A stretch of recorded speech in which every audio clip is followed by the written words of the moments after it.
Hi friends, welcome to SG tasty kitchen. நம்ம வீட்டிலே ஈஸியாக ஸ்பாஞ்ச் கேக் எப்படி செய்கிறதுன்ட்டு பார்க்கலாம் வாங்க. அந்தளவுக்கு சாஃப்டாக இருக்கும். இப்போ பாருங்கள், ஒரு கப் மைதா எடுத்துக்கிட்டேன். நம்ம நல்லா சலிச்சு எடுத்துக்கணும். இது கூடவே அரை டீஸ்பூன் ஆப்ப சோடா ஆட் பண்ணிக்கிட்டேன். அரை ஸ்பூன் பேக்கிங் பவுடர் ஆட் பண்ணிக்கிட்டேன். பாருங்கள், இப்போ நல்லா மிக்ஸ் பண்ணி கொடுத்துட்டேன். நல்லா சலிச்சு எடுத்துக்கலாம். பாருங்கள், சலிச்சு எடுத்தாச்சு. நல்லா கலந்து விட்டுக்கோங்க. அப்போ தான் எல்லாம் மிக்ஸ் ஆகும். நல்லா மிக்ஸ் பண்ணி விட்டுக்கிட்டு இப்போ பாருங்கள், நான் 4 முட்டை ஃப்ரீசரில் நல்லா வெளியே வச்சுருந்த முட்டை அதை ஒரு பாத்திரத்தில் ஊற்றி எடுத்துக்கிட்டேன். இது கூட ஒரு பிஞ்ச் சால்ட் ஆட் பண்ணிக்கலாம்.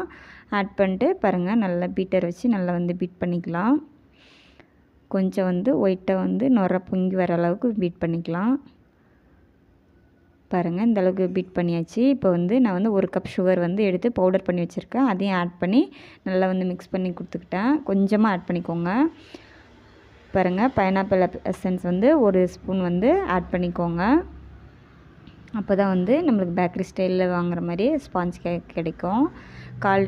கால் கப் நான் எந்த கப்பில் மைதா மாவு இருந்தேன்னா அதே கப்பில் தான் சர்க்கரை, மைதா மாவு எல்லாமே ஒரே கப்பில் தான் ஆட் பண்ணுறேன். நீங்களும் இதே மாதிரி ஆட் பண்ணுங்கள். 1/4 கப் ரீஃபண்ட் ஆயில் ஊற்றி நல்லா பிளெண்ட் பண்ணி எடுத்தாச்சு. இப்போ நம்ம மிக்ஸ் பண்ணி வச்சிருந்த மாவு கொஞ்சம் கொஞ்சம் ஆட் பண்ணி நல்லா பொறுமையாக மிக்ஸ் பண்ணி எடுத்துக்கலாம். பாருங்கள், இந்த மாதிரி பொறுமையாக கலந்து கொடுங்க. ரொம்ப வேகமாக அடிச்சிட்டிங்கன்னா ரொம்ப நம்மளுக்கு கேக் உப்பி வராது. பொறுமையாக இந்த மாதிரி கலந்து கொடுத்துக்கோங்க. உங்களுக்கு நம்ம வீடியோ பிடிச்சிருந்துச்சுன்னா சப்ஸ்கிரைப் பண்ணுங்கள் ஃப்ரெண்ட்ஸ், மறக்காமல். பாருங்கள், கொஞ்சம் கொஞ்சமாக ஆட் பண்ணிக்கினேன். கொஞ்சமாக நான் 1/4 கப் பால் எடுத்து வச்சுருக்கேன். காய்ச்சி ஆற வச்சு எடுத்து வச்சுருக்கேன். அந்த பால் கொஞ்சம் கொஞ்சமாக மிக்ஸ் பண்ணி மிக்ஸ் பண்ணியாச்சு. இப்போ அதுக்குள்ளே நம்ம கேக் நம்ம பேக் பண்ணி எடுக்கிறதுக்கு நான் குக்கரில் தான் நீங்கள் பேக் பண்ண போகிறேன். நீங்களும் இதே மாதிரி பேக் பண்ணும்போது கரெக்டாக வரும். பாருங்கள், ஆயில் ஸ்ப்ரெட் பண்ணி நான் மைதா மாவு இது பண்ணிக்கிட்டேன். இப்போ நம்ம மிக்ஸ் பண்ணி வச்சுருந்தோம்ல அதை இதில் ஊற்றி எடுத்துக்கலாம். பாருங்கள், நல்லா ஊற்றியாச்சு. இப்போ மூடி போட்டு நல்லா ஏர் பபிள்ஸ் எல்லாம் அடங்கியாச்சு. மூடி போட்டு விசில் போடாதீங்க. உள்ளே இது போட்டுக்கோங்க, விசில் போடாதீங்க. ஒரு தோசைக்கல்லை நான் ஹீட் பண்ணி வச்சுருந்தேன். 10 நிமிஷம் ஃப்ரீ ஹீட்டு. அது மேலே நம்ம சிம்லேயே குக் பண்ணி எடுக்கணும். எனக்கு பாருங்கள் 45 நிமிஷம் ஆச்சு ஃப்ரெண்ட்ஸ். பாருங்கள், நல்லா பேக் ஆகி வந்துடுச்சு. ஸ்பாஞ்ச் மாதிரியே இருக்குங்க. நம்ம இதை ஆறிட்ட பிறகு எடுத்து பார்க்கலாம். பாருங்கள், இப்போ ஆறிடுச்சு. இப்போ அப்படியே ஓரங்களில் சைடில் லைட்டாக எடுத்து விட்டுறலாம்.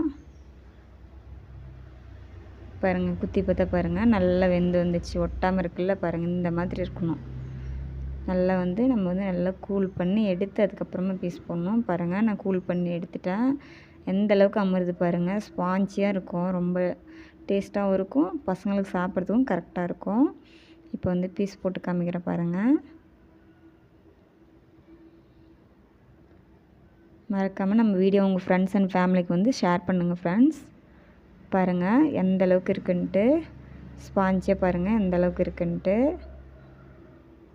நீங்கள் செஞ்ச உடனே சாப்பிடாதீங்க. செஞ்சுட்டு அடுத்த நாள் சாப்பிடுங்க. டேஸ்ட் கரெக்டாக பேக்கரி ஸ்டைலில் வர மாதிரி இருக்கும். அவ்வளோதான்.